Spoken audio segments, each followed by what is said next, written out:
दोस्तों, हमारी सीरीज चल रही है पीटर बर्न की बुक शिकारी साहिब, और उसके अंदर स्टोरी चल रही है जिम कॉर्बेट की कहानी चौगर टाइगर्स। पिछले एपिसोड में आपने देखा था कि जिम कॉर्बेट उन जगह पे जा रहे थे जहां जहां पर मैन ईटर ने वारदात की थी। एक लड़की पर टाइगर ने अटैक किया था लेकिन वो बच गई थी, दूसरी पर अटैक किया था और वो अगले दिन मर गई थी। उसके बाद जिम कॉर्बेट डलकानिया वापस आ गए थे और जिम कॉर्बेट ने 2 टाइगर बैठे हुए थे, उसमें से एक को गोली मार दी थी। बाद में मालूम चला कि वो टाइगरस का कब था। मैन ईटर टाइगरस वहां से बच के निकल गई थी। उसकी स्किन टाइगर ने निकाल ली थी और एक महिला उस गांव में थी जिसकी बहन पर टाइगर ने अटैक किया था और इसको भी मारते मारते बचाया था उस सदमे से जिसकी की आवाज चली गई थी। उसके घर पर जिम कॉर्बेट रुके और उसको स्किन खोल के दिखाई कि ये देखो तुम्हारा दुश्मन, और उसको देख के उस महिला की आवाज वापस आ गई थी। अब इसके आगे की कहानी सुनते हैं। अब जिम कॉर्बेट ने काला आगर रिज को छोड़ा और हैरा खान रोड पकड़ के आगे जाने लगे। वहां से रानी बाग तक उनको पैदल जाना था और वो सोच रहे थे वहां से वो हल्द्वानी पहुंच जाएंगे और वहां से कार ले लेंगे और अपने नैनीताल वाले घर पहुंच जाएंगे। अब अपने आदमियों से आगे आगे कॉर्बेट चल पड़े। उनके आदमी पीछे से सामान लेके आने वाले थे। काला आगर रिज पर वो चलते जा रहे थे। कॉर्बेट ने सोचा था पहले मैं रिज पे चढ़ जाऊंगा और रिज पे चलते चलते आगे से जो रास्ता उतरता है उससे रानी बाग की तरफ उतर जाऊंगा, लेकिन भाग्य में लिखा था कि जिम कॉर्बेट की मैन ईटर से एक मुलाकात और होनी है। अब जिस रास्ते से जा रहे थे वहां पर एक छोटा सा पानी का स्रोत था, एक पानी भरा हुआ था। जब ये उस जगह पहुंचे तो उन्होंने निशान भी देखे और देखा कि बिल्कुल पानी टपकने के और इस तरह के निशान थे, जिससे कि इनको मालूम चल गया कि टाइग्रेस अभी अभी यहाँ थी और शायद जिम कॉर्बेट को देख के साइड हो गई है। और इस बात की भी संभावना है कि इस वक्त जहां जिम कॉर्बेट हैं टाइग्रेस उन पर निगाह रखे हुए हैं। हालांकि पिछले कई दिनों से टाइग्रेस के बारे में कोई खबर नहीं मिली थी इस इलाके में, लेकिन जिम कॉर्बेट को लग रहा था कि टाइग्रेस पक्का इस इलाके में ही रह रही है और जो बचाव कार्य या जो उसको मारने की तैयारी चल रही है उसके बारे में भी उसे खबर है और वो निगाह रख रही है। और जिम कॉर्बेट भी शिकारी थे, तो वो भी जब चल रहे थे तो बड़े ही सावधानी पूर्वक चलते थे। किसी तरह की आहट नहीं, रबर सोल वाले जूते पहनते थे। तो इसलिए टाइग्रेस जहां पानी पी रही थी उसे मालूम नहीं चला था कि जिम कॉर्बेट आ रहे हैं। जब एकदम ही नजदीक पहुंच गए तब उसने देख लिया और वो साइड हो गई। अब जब टाइग्रेस ने जिम कॉर्बेट को आते हुए देखा था तो उसने ये भी देख लिया था कि ये अकेले है। उसके मन में आदमी का मांस खाने की इच्छा बलवती हो गई। उसने अपने आप को कवर में कर लिया, जो कि टाइगर हमेशा करता है, क्योंकि वो सामने से हमला नहीं करता, पीछे से हमला करता है। उसने अपने आप को छुपा लिया और सोचा जब कॉर्बेट यहां से निकलेंगे तो वो घात लगा के हमला करेगी। कॉर्बेट भी इस बात को समझ गए, तो उन्होंने भी ऐसा ही दिखाया जैसे वो टाइगर्स को दिखा रहे हो कि मुझे नहीं पता कि तुम यहाँ पर हो, और वो उसी तरीके से वॉक करने लगे ताकि टाइग्रेस कोशिश करे इंसान का शिकार करने के लिए और जिम कॉर्बेट को एक मौका मिले टाइग्रेस को मारने के लिए। तो कॉर्बेट ने पानी पीने की एक्टिंग की, उस स्रोत से पानी पिया, कुछ लकड़ियां इकट्ठा की, उनमें आग लगाई जैसा कि गांव वाले हमेशा करते हैं। अगर सर्दी का मौसम होता है तो इसलिए कि उन्हें गर्मी चाहिए होती है या उन्हें आग तापनी होती है। अगर गर्मी का मौसम होता है तो इसलिए कि कीड़े मकोड़े, जंगली जानवर ना आए, इंसेक्ट ना आए, इसलिए आग जलाते हैं, लेकिन आग जलाते जरूर है। उसके बाद कॉर्बेट ने अपना सर नीचे किया, राइफल की ट्रिगर पर उंगली रख ली, ऐसे एक्टिंग की जैसे कि वो सो रहे हो। लेकिन हुआ क्या कि जो इनके आदमी पीछे से आ रहे थे वो गाना गाते हुए आ रहे थे। ये दोस्तों गाना गाने की टेक्निक इसलिए नहीं होती कि वो संगीत के बड़े प्रेमी होते हैं। आज भी पहाड़ों पर काम करने जाते वक्त, लकड़ी लेने जाते वक्त लोग जोर जोर से बातें करते हैं या लोकगीत गाते हैं। उसका पर्पज़ ये होता है कि जानवरों को पहले से मालूम चल जाए कि बहुत सारे लोग आ रहे हैं और उनका अचानक से आमना सामना न हो और वो साइड में हो जाए। क्योंकि जब अचानक से सामना होता है तो जानवर फिर डिफेंस के लिए अटैक कर देता है। और अगर जानवर को लगता है कि आपने उसे नहीं देखा तो वो आपके पड़ोस में होते हुए भी, क्योंकि वो मैन ईटर नहीं है, वो अटैक नहीं करता। आप दोनों के रास्ते अलग हो जाते हैं। ये पर्पस है गाना गाने का। यहाँ तो कॉर्बेट के आदमियों को मालूम था कि रास्ते में मैन ईटर है, तो वो ये बताने की कोशिश कर रहे थे कि हम अकेले नहीं हैं। तो मैन ईटर भी बहुत सारी भीड़ में अटैक नहीं करता है। तो वो कॉर्बेट पे अटैक करने का प्लान कर रही थी, लेकिन उतनी देर में उसने गाना सुन लिया कॉर्बेट के आदमियों का। तो उसने सोचा ये मौका अच्छा नहीं है। अब जब कॉर्बेट के आदमी आए तो कॉर्बेट ने बताया कि देखो अभी अभी ऐसा ऐसा हुआ था। उसके बाद थोड़ी देर उन लोगों ने आराम किया। उसके बाद 20 मील की दूरी इनको तय करनी थी, ट्रैकिंग करनी थी हैरा खान तक। वहाँ ये चल पड़े। अब करीब 2 मील तक ये चले तो उनको एक आदमी चरवाहा बैठा हुआ मिला और उससे इन्होंने पूछा कि भाई पानी पीने को कहाँ मिलेगा और कहाँ पे ये खाना बना सकते हैं। अब जब कॉर्बेट के आदमी खाना बना रहे थे तो कॉर्बेट गप्पे हाँक रहे थे इस आदमी से। इन्होंने पूछा कि तुम्हें कोई टाइग्रेस की खबर मिली है? तो आदमी बोला बहुत दिनों से खबर नहीं मिली, लगता है कि वो दूसरे जिले में चली गई है। तो कॉर्बेट ने उस चरवाहे को बताया कि भाई ऐसी बात नहीं है, वो दूसरे जिले में नहीं गई है, यहीं पे है। अभी अभी उन्होंने महसूस किया था, पास में ही है। तुम सावधान रहना अपनी भैंसों के साथ। उस आदमी को सिगरेट पीने के लिए दी, आगे बढ़ चले। टाइग्रेस वहीं पे छुपी हुई थी, इन लोगों को खाना खाते हुए देख रही थी। जिम कॉर्बेट 200-300 मीटर दूर गए होंगे और टाइग्रेस ने हमला कर दिया उस चरवाहे पर। अब दोस्तों, धूम्रपान वैसे तो स्वास्थ्य के लिए हानिकारक होता है, लेकिन इस चरवाहे के केस में फायदे का सौदा हो गया।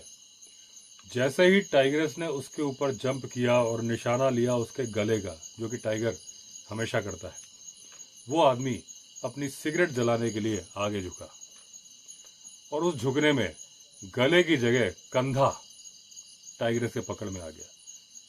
गला पकड़ में आता इंसान उसी वक्त मर जाता, क्योंकि टाइगर के नाखून, टाइगर के केनाइन दांत 2 से 3 इंच के होते हैं, उसके गले के आर पार निकल जाते।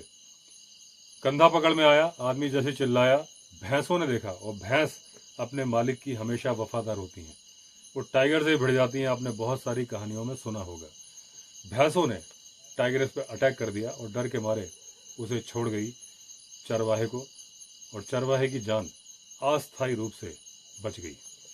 अब यहाँ पर पीटर लिखते हैं दोस्तों कि भैंस वैसे तो डरपोक होती है, अगर अकेला जानवर है तो वो लेपर्ड को देख के भी भाग जाएगी, टाइगर को देख के तो भागेगी ही। लेकिन अगर ये 8-10 का झुंड है तो ना तो ये डरती है लेपर्ड से और ना ही डरती है बड़े मेल टाइगर से। ये उन पे अटैक कर देते हैं। इनका झुंड टाइगर पे भी अटैक कर देता है और उसे खदेड़ देता है।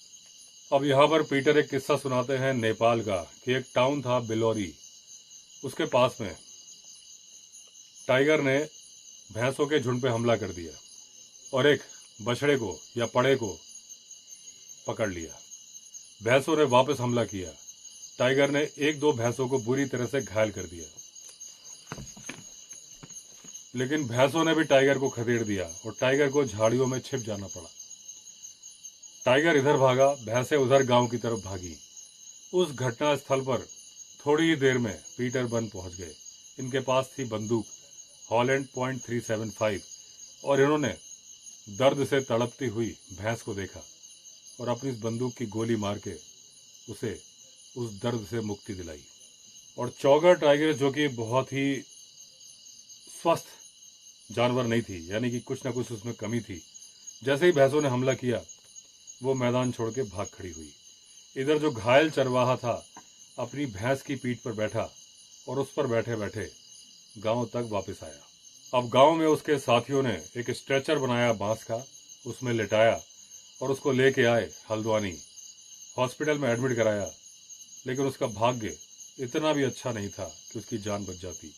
लाने के थोड़ी देर बाद उस व्यक्ति की डेथ हो गई।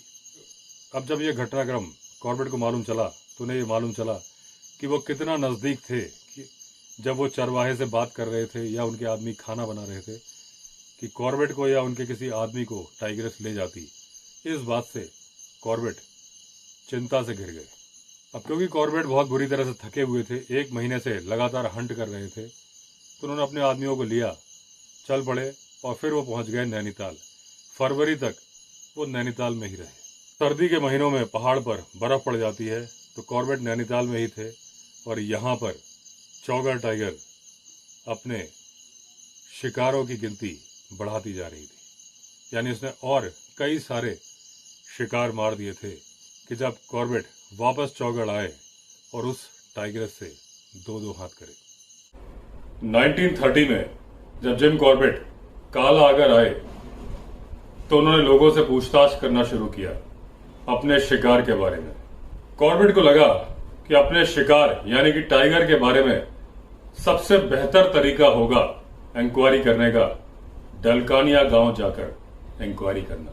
तो वो पहुंच गए डलकानिया। अब कॉर्बेट ने कई हफ्ते गुजारे इस इलाके में और गांव वालों के कहने पर एक पशुओं को मारने वाले तेंदुए को जिम कॉर्बेट ने मार डाला। इस दौरान इनका दो टाइगर्स के साथ सामना हुआ, बड़ा ही विचित्र अनुभव हुआ और उन दोनों को इन्होंने समझा कि ये टाइगर हैं चौगर टाइगर्स।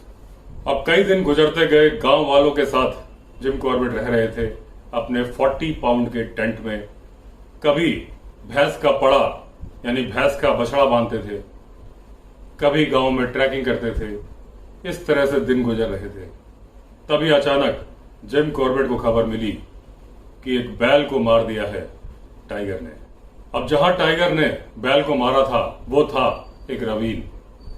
जिम कॉर्बेट वहां पहुंचे लेकिन देखा कि आधे से ज्यादा या उससे भी ज्यादा शिकार गिद्धों ने खा लिया है। अब बचा हुआ है थोड़ा बहुत मांस, बाकी सारी हड्डियां।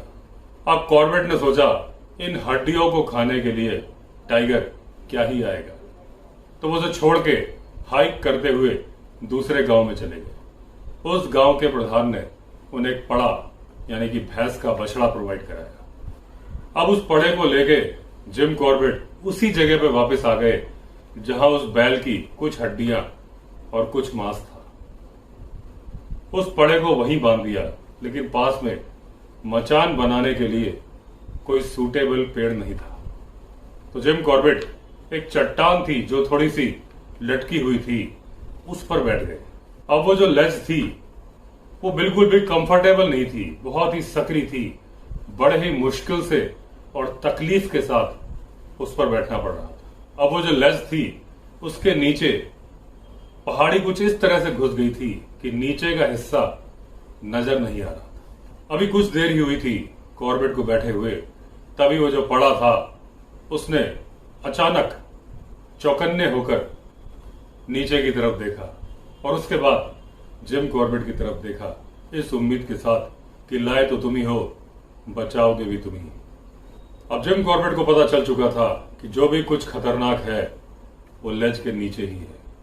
थोड़ी ही देर में एक टाइगर का सिर नजर आया लेज के नीचे से। वो सिर काफी देर तक एक ही जगह पर स्थिर था, लेकिन वो पोजीशन सूटेबल नहीं थी। वहां से निशाना नहीं लगाया जा सकता था क्योंकि वो ठीक कॉर्बेट के नीचे था।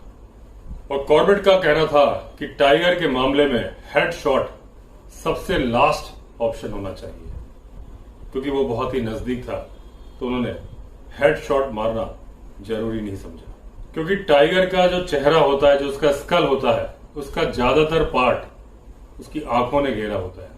उसका जो ब्रेन होता है वो स्कल के पीछे होता है।